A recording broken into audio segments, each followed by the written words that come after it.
পুষ্পা 3 সিনেমার আইটেম গানে পারফর্ম করতে চান মীনাক্ষী। তার এমন কথায় চোখ যেন কপালে উঠল মীনাক্ষী ভক্তদের। বিস্তারিত থাকছে প্রতিবেদনে।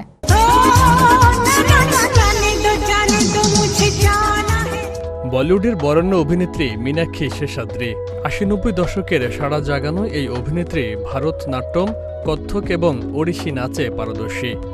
সম্প্রতি লেহরেন রেট্রোকে সাক্ষাৎকার দিয়েছেন তিনি। এই আলাপচারিতায় ৬০ বছর বয়সী মীনাক্ষী জানান, পুষ্পা সিনেমায় আইটেম গানে নাচতে চান তিনি। एक ऐसा हिट डायलॉग जो हर एक के जबान पे आ जाए और कोई भुला ना पाए, और जहाँ वो मीनाक्षी के बारे में सोचे वो डायलॉग ही उन्हें याद आए। পুষ্পা 3 সিনেমার আইটেম গানে পারফর্ম করতে চান মীনাক্ষী। বিষয়টি ব্যাখ্যা করে তিনি বলেন, একটি আইটেম গানে তার নাচার ইচ্ছা আছে।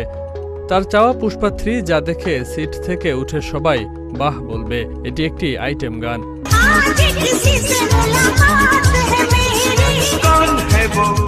২০ বছর বয়সে আইটেম গানে পারফর্ম করতে হবে। আইটেম গানের জন্য এমন লোক হতে হবে, এই ধারণা বদলাতে চান বলেও জানান তিনি। इसको कहते हैं आइटम सॉन्ग, ऐसा कुछ जो शादी के बाद बच्चों के बाद बोलते हैं हम मेरा लाइफ तो। অভিনয় থেকে দূরে রয়েছেন মীনাক্ষী।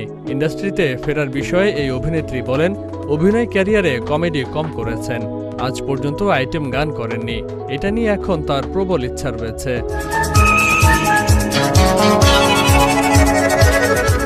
১৯৮৩ সালে পেইন্টার বাবু সিনেমার মাধ্যমে বলিউডে অভিষেক ঘটে মীনাক্ষীর। তার দ্বিতীয় সিনেমা হিরো, এতে তার বিপরীতে অভিনয় করেন Jackie Shroff.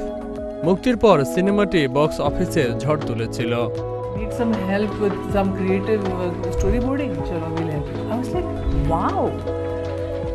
That was like, felt so. এরপর আন্দি তুফান, মেরি জং, শাহেনশাহ, দামিনী, মহাদেব, ডুয়েটের মতো বেশ কিছু সিনেমায় অভিনয় করেন মীনাক্ষী শেষাদ্রি। কিন্তু সবকিছু ছেড়ে যুক্তরাষ্ট্রের টেক্সাসে চলে যান বাচ্চাদের জন্য। সেখানে একটি ডান্স স্কুল পরিচালনা করছেন তিনি। কিছুদিন আগেই মুম্বাই ফিরেছেন এই অভিনেত্রী।